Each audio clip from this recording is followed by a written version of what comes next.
బుల్టన్లో breaking news చూస్తున్నాం. తెలంగాణలో అతిపెద్ద గిరిజన పండుగైన మేడార సమ్మక్క సారక్క జాతర పోస్టర్లను సీఎం రేవంత్ రెడ్డి ఆవిష్కరించారు. జాతర ఏర్పాట్లకు ప్రత్యేక నిధులను కేటాయించినట్లు రేవంత్ రెడ్డి తెలిపారు. భక్తులకు ఎటువంటి ఇబ్బందులు కలగకుండా సకల సదుపాయాలు కల్పించాలని అధికారులకు ఆయన సూచించారు. ఈ కార్యక్రమంలో మంత్రులు సీతక్క, కొండా సురేఖ, పొంగులేటి శ్రీనివాసరెడ్డి, సీఎం సలహాదారు వేం నరేందర్ రెడ్డి తదితరులు పాల్గొన్నారు.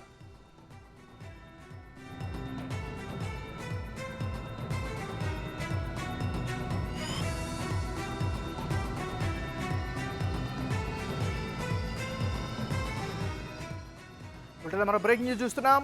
తెలంగాణలో అతిపెద్ద గిరిజన పండుగ అయిన మేడార సమ్మక్క సారక్క జాతర పోస్టర్లను సీఎం రేవంత్ రెడ్డి ఆవిష్కరించారు. జాతర ఏర్పాట్లకు ప్రత్యేక నిధులను కేటాయించినట్లు రేవంత్ రెడ్డి పేర్కొన్నారు.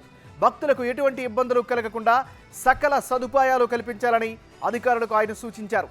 ఈ కార్యక్రమంలో మంత్రులు సీతక్క, కొండా సురేఖ, పొంగులేటి శ్రీనివాసరెడ్డి, సీఎం సలహాదారు వేం నరేందర్ రెడ్డి తదితరులు పాల్గొన్నారు.